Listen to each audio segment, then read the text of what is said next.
strength, and hope. So let's give Joe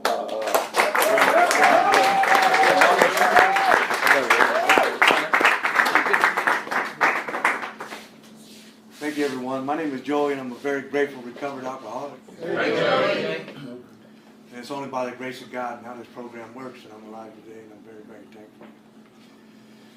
I'd like to thank all you people for showing up tonight and supporting me. Made me feel important. But I was reading something that Cyberling wrote about Bill in those early days, and she said that he had one of the biggest egos she'd ever seen, and that God had a way of turning that ego from bad towards something good. Yeah. I start out with a little joke. I heard a guy says, you know why you see two nuns walking together? They get one nun making sure the other nun don't get none. I'm going to get into that, Brian. You're cut out. With no disrespect. I fell in love with, I've only been here one time, and I fell in love with the place right away because it's just something to do with me. But that date up there is my grandpa's sobriety, his AA anniversary. You know, and I actually brought his AA lighter that he got in April 1959 on this one. And that was given to me by my aunt when I got my second chip. But such an honor and a privilege to be up here tonight and talk about the one thing that's done so much for me. What it was like, what happened, and what it's like now. I was born in Atwater in 1973, and from about as far back as I could remember, there was something wrong with me, you know. It was very, very painful just being born, you know. That's why I tell alcoholics that if you're alcoholic, as soon as you're born, you're already in trouble, yeah. But it was very, very painful as far as having to be around people, and I just didn't seem to fit in. I can remember that as far back as I could remember. I can remember being at school and watching the kids on the playground and wanting to be like them, you know, and knew I couldn't be. And so anyway, my parents divorced when I was young, and you know, and that was painful in itself because we always got bounced around to different family members and stuff. And when you're irritable, restless, and discontented at a young age, it's very uncomfortable being around different family members, you know. I remember sitting at the dinner table and just not fitting in with them. It was like there's just a wall between me and them, you know. Always scared, you know. I had to, every summer we'd have to go down to my dad's house. My dad lived in Southern California.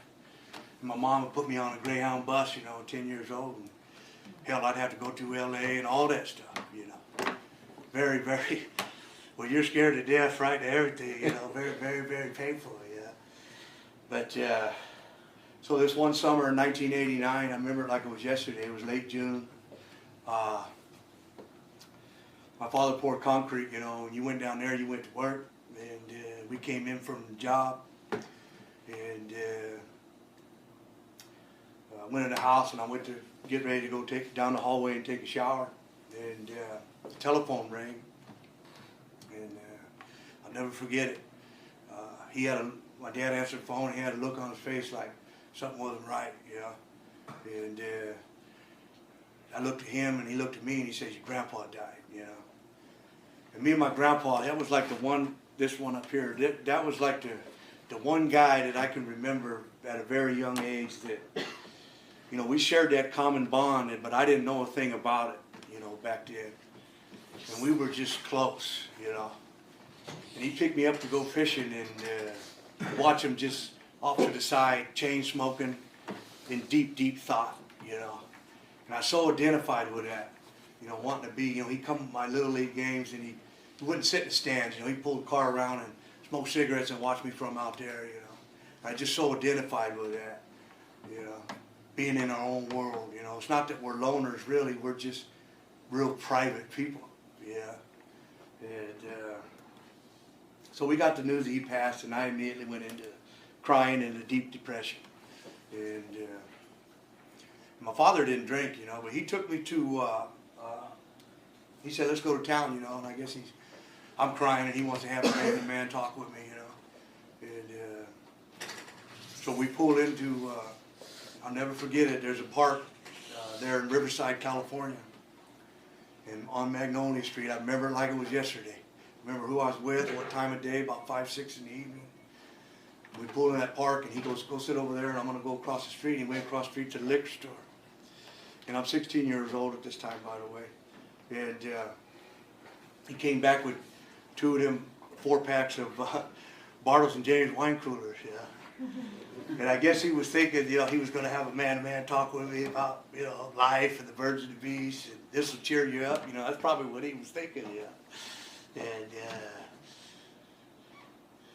we laugh about it today. You know, me and my dad are close now. And, you know, he tells me he don't forget it either. He says there was just something different about the way you drank those wine coolers that day. Yeah, you don't forget it. I don't forget it. But something happened to me right then and there. You know, I didn't know what it was. I didn't see it. I don't see it like I do see it now. You know, but a great feeling happened to me right there. Yeah, I loved what alcohol did for me. Yeah, as our book says, as you read it, you know, we pursue this illusion into the gates of insanity and death. You know, something that's not true. I see it now, and every time I picked up a drink based on a lie. That's insane. Yeah. And then 3, 4 weeks later, I'm missing work and everything's gone. I run into the truth, you know, that I can't drink. Yeah. But I did that over and over. Anyway, so after the funeral, I went back to high school here in Atwater and graduated, and was pretty much just one of them kids that was always ditching school, and I loved what alcohol did for me, and every chance we got, we would try to, me and the guys, you know, we were either on the canal bank trying to, you know, just trying to party and stuff like that, you know what I mean? And I can remember that feeling where I always get about 3 or 4 drinks in me, and then I could talk to everybody else, you know. And, but my cousin Troy came home from the Coast Guard, and my life was going nowhere. I'm shoplifting and getting into all kind of stupid stuff. You know. That reminds me, when I'm on a nice step, you know, I had to go back and make all that stuff right. Yeah. And so, you know, 25 years later, I guess it was, more, I don't know the exact date, but I went over to JCPenney's and Walmart, you know, and pulled the manager in the back, and I said, hey, might sound odd, but I stole something from your store years ago, and you know, here's some cash and a little bit extra, and I appreciate you just put that in the register, and that's that. You know. And the funny thing is, the guy from Walmart was like, sure, you know. He was probably alcoholic. And the guy from, and the gal from JCPenney's was like, I can't take your money. She goes, but I want you to go right over there to the high school and start talking to some of these kids over there. And then I stole from Mervin's too, but Mervin's went out of business. Nice. I used to make a joke, well, if you can't go to Mervin's, go to Kohl's. You know? So I ended up finding a homeless guy on the side of the road, handed him some money and said, God bless you. It's just a way to pay it forward, I guess. But anyway, my cousin Troy came home from the Coast Guard, and he goes, man, your life's going nowhere. He goes, you ought to join the military. And I said, man, that's a good idea. Yeah. And then the next day, I went right down to the recruiter's office, you know. And the Army guy was the first one to come up to me, and I was sold, you know. He goes, what do you like to do? And I go, well, I like to fish. And he goes, oh, man, let me show you this. He put on this VCR, didn't they? Put in the tape, and this guy, he's catching this big old salmon, you know. He goes, and I go, yeah, I'll do it.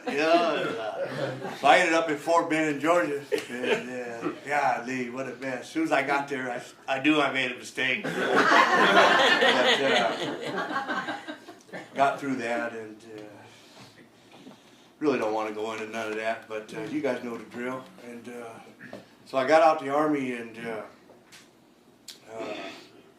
just became a bar hopping fool. Friend of mine, I was in New York when I first got out. I went overseas to Somalia and Haiti and a few other different places. And then I was in New York when I first got out, and one of the guys there was from Modesto, and he was headed this way, and so I came this way too. Ended up eventually back in Atwater and just bar hopping. And I spent so much time overseas that I had money in the bank, that you couldn't spend. And so we went all over the place. And I was in a bar one day in Atwater, and then I met his mama right there. And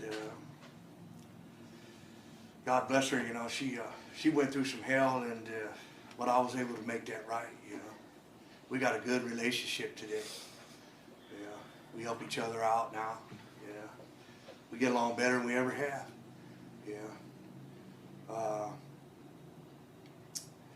But anyway, so lost my train of thought.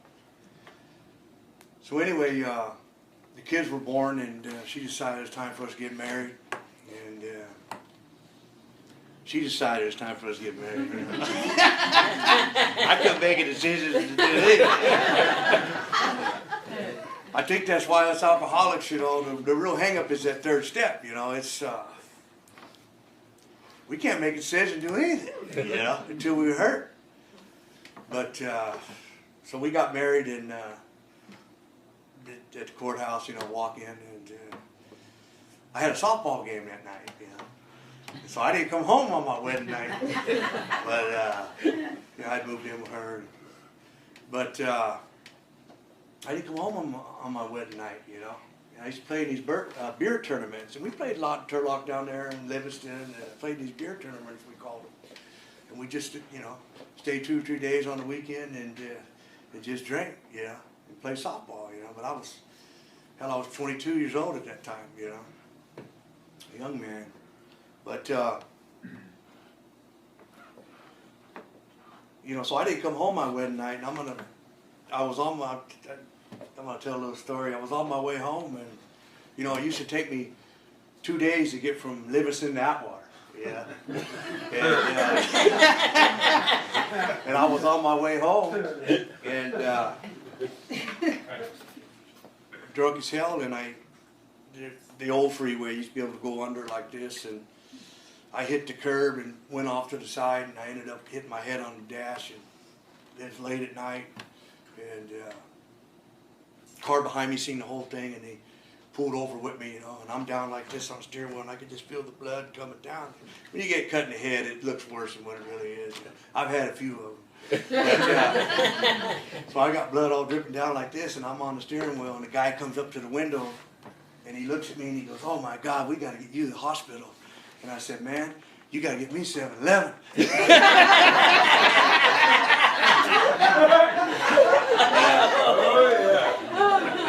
And I know some of y'all can identify with that, because when that craving gets in, we need another drink. It's more important than anything, And, as Dr. Silkworth says it, right here, man, I really love how you guys got this, these history stuff up. That the alcoholic, he might take a drink to feel better, for that great sense of ease and comfort. But then he's drinking for something else. He's drinking to satisfy a craving beyond his mental control. Phenomenon of craving. But anyway, so, I hit a point in my life where I said, well, we all got that point where we say, well, it's time to grow up. I got to settle down. I got a family here. And quit drinking, And it's like one of the most miserable times of my life, The whole time I was married, all I kept thinking was I married the wrong woman, I was irritable, restless, and discontented. Didn't know it.